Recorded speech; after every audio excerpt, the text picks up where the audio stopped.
So, good evening, friends. Today, the topic which I'm going to teach you is the history of English language or the development of English language. Here, before moving to the main topic, I want to request you one thing. Like we are the aspirant or we are the students of English literature, so I want to request you guys to listen the explanation or listen everything in English. Whatever the content you are consuming or whatever the explanation you are getting, try to get it in the language itself, because most of the time what happens, you will know the thing but you will not able to comprehend that particular thing in English. So if you are understanding something, if you are comprehending any of the content of literature, try to comprehend that in English itself, because it would be difficult for you to convert it in English when after you have finished your listening or when you have finished your watching of explanation of any of the particular things. So this will be my humble request. If you are the student of English literature, don't go for the Hindi explanation, try to comprehend things in the language itself. So now, without wasting much of your time, let's start the topic. Now, what is the history or the development of English language? Here I want to say you, like, with the history itself, what happens, there used to be an Great Britain. This was the reason, and there used to live like Celtic and Pictive tribes. Two tribes were used to live here, Celtic and Pictive tribes. So here happens the Germanic invasion. Germanic invasion in which comes the three tribes: Saxon, Anglo, and Jutes. These tribes comes and they replace these peoples who Celtic and Pictive people. They were the original tribes of Great Britain. They make them to move towards the north of Great Britain, and they settles with three tribes. These Germanic tribes, Anglo, Saxon, Anglo, and Jutes. They settles in this part. They settles in the east part of Great Britain, and when they will settle in the east part of Great Britain and they will push the Celtic and Pictive tribes, so here settles these three tribes: Saxon, Anglo, and Jutes. So what happens, these Saxon and Anglo, what happens, these Saxon and these Angles and Saxons have the common similarities in their language. They have very common similarities in their language, and because of that, they borrow something from the Saxons and then they borrow something from the Anglo part, and then they make the common language which we calls, or which this linguists call the Old English. So how this Old English came, I think I have given you the brief discussion of the history from where this Old English concept has been derived. Now we can see here in the introduction part itself that these people in 440 AD, these were the Roman Empire where Celtics and Pictive tribes used to live. Then happens the Germanic invasion in which Anglo-Saxons and Jutes comes, and which they push the Celtic and Pictive tribes in the north of Britain, and they settles in the east. And because of that, these two tribes, Anglo, you can correct here the spelling mistakes, Anglo-Saxons, they have very common similarities in their language, and because of that, their common similarities, because of the common similarities of the language, and some of the features have been borrowed from both of the language, there comes out the Old English language. Now friends, this Old English language, you can also see some of the features of this Old English language. You can see here the word England has been derived from this Old English language only. England means Anglo land. I have already mentioned that there was a tribe of Anglo tribe was there, and because of that Anglo tribe, this England came, means where the Anglo people lives, where the Anglo tribes lives. So this name England has been derived from the Old English. Now some of the characteristics of Old English are, you can see here some of the pronunciations and I mutations were there. Foot has been pronounced at that time as feet, mouse has been pronounced at that time as mice, and some of the examples are also given. One of the most important feature which I want your attention here is the word order was not fixed in the Old English period. This can be asked in your masters as well as this can be asked in any of the competitive exams related to English literature. So word order was not fixed in the Old English time. What is word order? Word order means if there is a fixed sentence, we have a fixed sentence, the meaning will be same. If we alter the any of the words in the sentence, meaning may get deferred or meaning may get distorted. But in the old English times, even if the word order was changed, the meaning remains same. Means Siu son tui. If this is the sentence and the meaning is the woman so the man. If we interchange the position of these words and interchange these position, means if to comes at the first and Siu comes at the last, then also the meaning will be same. So here two things you have to remember: pronunciation and word order was not fixed in the old English period. So this is, and some of the examples you can see, some of the examples vocabulary which were used in the old English. These are the vocabulary. Means what I am saying is goda man. For good man, it was in old English, it was goda man. For mass, for mass it was this. For school, this was schola. So these are the examples, or these are the specimen of old English. Some of the Germanic words, Germanic word means old English word, are still used. The examples are good, bad, above, again, apple. And some of the body parts like hand, eye, foot, they come from the old English. Beowulf is the only major literary work which is written in this language format. So friends, this was all about the old English period. Now here again comes the invasion, which I want you to have attention. This is, yes, this is 6th century. Here the Christianity came in Britain. Till now there was no Christianity in the Britain. In 6th century there comes Christianity, which was propagated by Saint Augustine. Now in this time Christianity was mainly in the three language. Means whatever the texts were there in the Christianity, they were mainly in the three languages. First was Latin, Greek, and third was Hebrew. Means again the words from these languages will be there in the English. For examples, the words like cinema, geography, these are the Greek words which has been still used, which are still used in the English language. So you can remember these things. These are just for the chronology purpose. These are not very much important, but you must remember for the chronology purpose, like which what happens first. First there was old English, then there was the influence of Latin, French, Greek, and Hebrew. Now we can move to the Middle English period. In Middle English period, how this comes? Before moving to the Middle English period, I want you to know that there happens the Viking invasion in 17th century. In 17th century there happens the Viking invasion. Now who were the Vikings? Vikings were the Scandinavian peoples, Scandinavian countries. I hope you guys know this. The If you will see the world map, there are the countries above the Europe, these countries. I hope you know the world map. So these are the Scandinavian group of 5 countries were the Scandinavian countries. So we call them in Vikings. So in 7th century there also happens the Vikings. Now in the 8th, you can say 9th or 10th century, there happens the Norman conquest. Now what is Norman conquest? These were the French people. Friends, these were the French people who again attacked the Great Britain. And when any country attacks any country and conquer over that country, what happens? The main language of that country replaces the previous language which was in the flow in that particular country. You can just know this. French, when the French people conquered the Britain, they make that French language as the language in the administration, law, and for the upper class people. Now what happened to the English? English merely became the language of common people. So here French and Old English which mixed together and they came out as a Middle English. So Middle English became the language of literature at that time, which was mainly used by Geoffrey Chaucer, and the greatest poet of and he was the greatest poet of Middle English. Friends, one more important point you must remember here is Geoffrey Chaucer's prologue to Canterbury Tales. I hope you guys know this work, prologue to the Canterbury Tales. This work is actually written in Middle English language.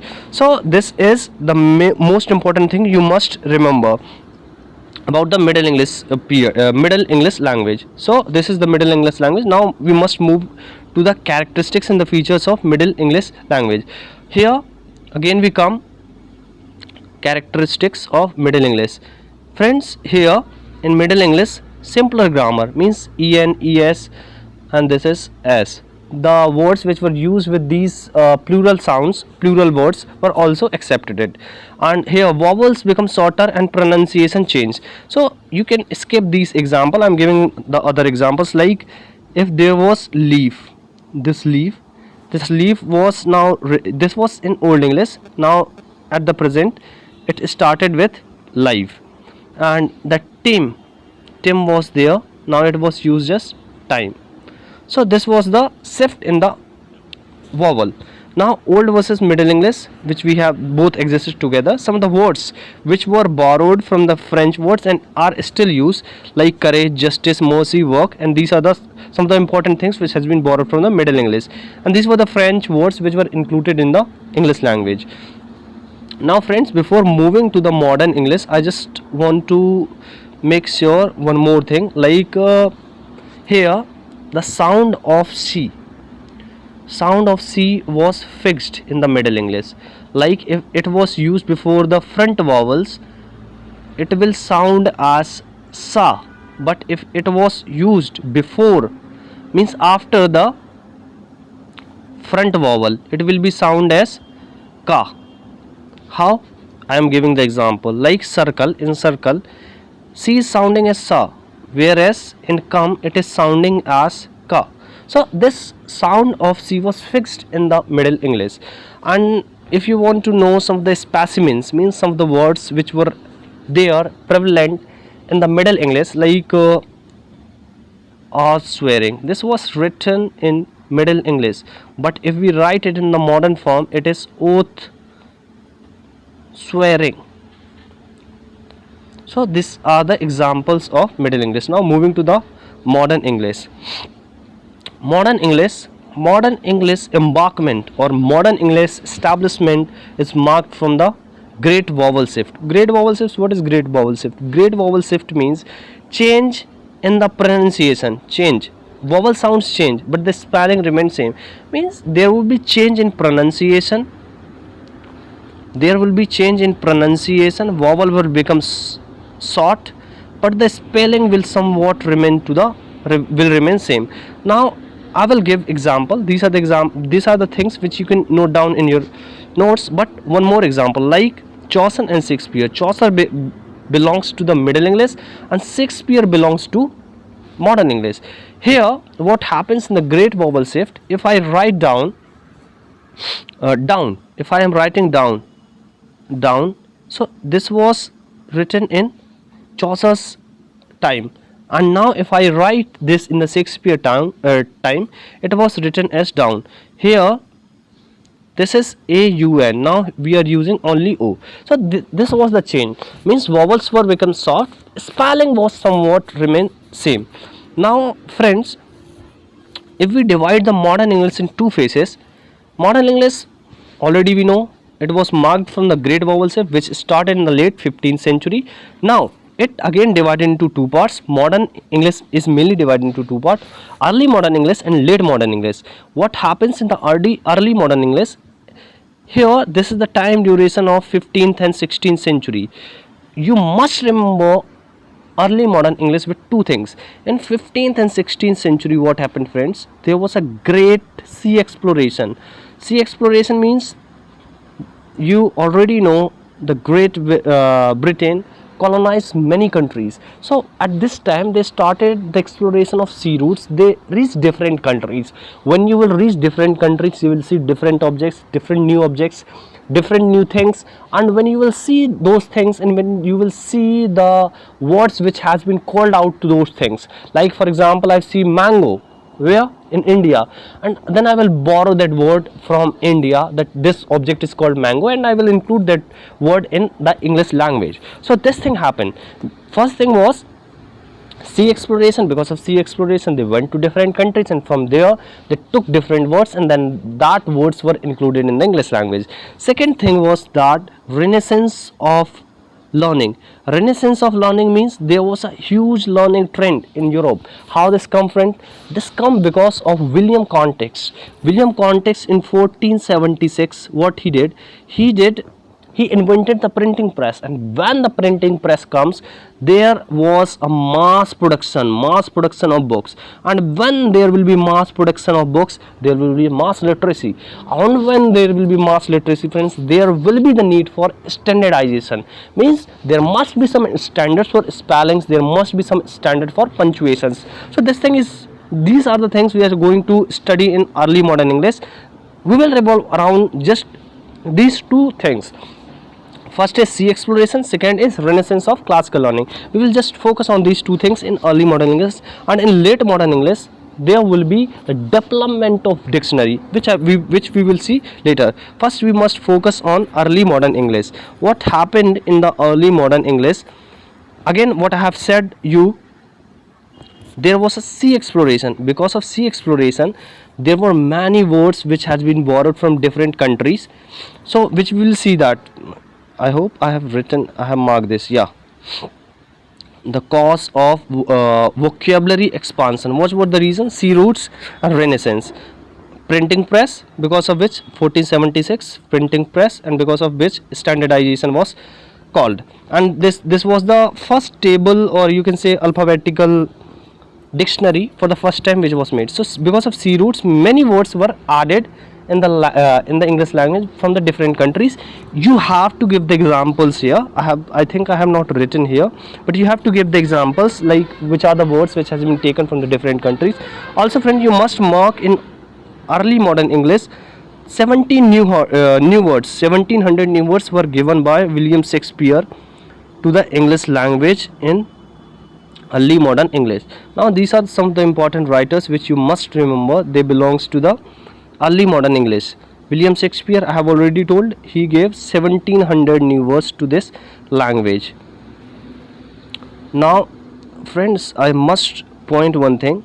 Because of this printing press, you must point these things. Because of printing press in 1476, standardization come. And because of how this standardization come, because of mass literacy, standardization comes. Now what were the standards? Standards were the dialects. Dialects means some, I hope you understand. Dialects means on the basis of language, the others language or the others pronunciation or spellings were corrected. From which place dialects? From the place of London, Cambridge and Oxford. These were the places on the basis of which other places spellings and punctuations were corrected or judged. So friends, later on also we will see this. London, Cambridge and Oxford become actual standards to compare the language. If means these were the native things. On the basis of these places, on the basis of the rules or the characteristics which these places give, on the basis of these things we compare, or we judge, or we assess that other things are correct or not. So these were the standards, these were the places, and these were the places on the basis of which standards were understood, or they had given the standards of spelling and punctuations, which later on will become the standard for the whole world. Today also we are using it. So this was the modern English. I hope you understood. These are some of the examples of the words which has been borrowed from the different countries. Tea, tobacco, jungle, bungalow, pajama, these were from India, and these were from the other countries in which to which British colonized. So these are the words or the examples of the words which has been included in the English language from the different countries, from the different language. Now we come to the modern English. Modern English means late modern English. In this we just have to remember the two things, friends. Because of more standardization, because of more printing, there again comes the standardization, more standardization come. And because of that, Samuel Johnson wrote the first English dictionary. So this will be asked you in the many exam, which is the first English dictionary, and it is written by whom and in which year. So this is the first English dictionary which was given by Samuel Johnson in 1755. Friend, again there is one more concept. First grammar book was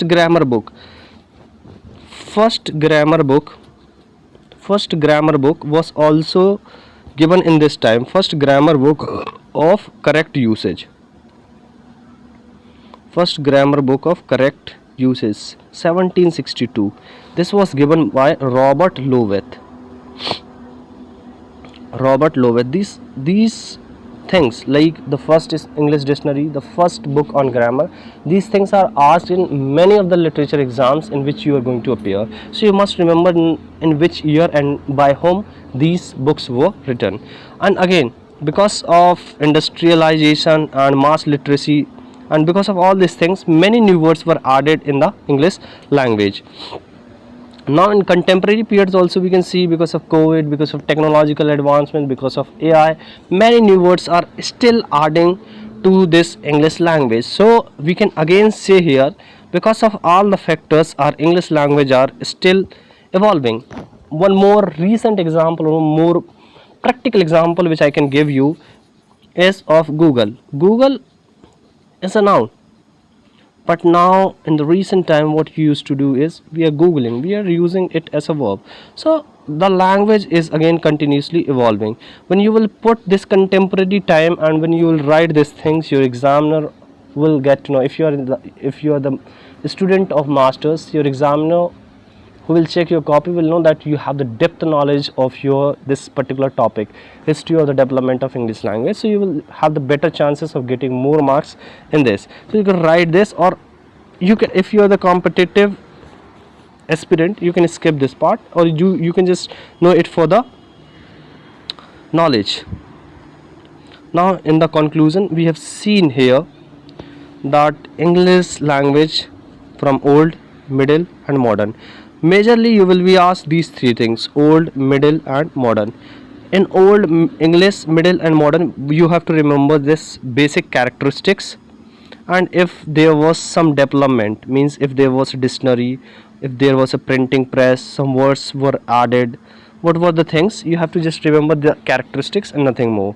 So this was all about the history or the development of English language. I hope you understood this, and if you found this helpful, and if you want more such videos on the linguistics, or you can say English language, which is a subject in your masters, and I think this is more usually has been increased its weightage in the literature exams. Means linguistics is now evolving, and it is coming more in the weightage is increasing more in your literature exams. So if you want more videos on this, and if you want to listen this in English only, you can comment down. And if you want to listen, or if you want the explanation in Hindi, that also you can comment down. I will start making videos in Hindi. And if you found this helpful, you can subscribe to the channel only if it is helpful for you. And thank you for listening.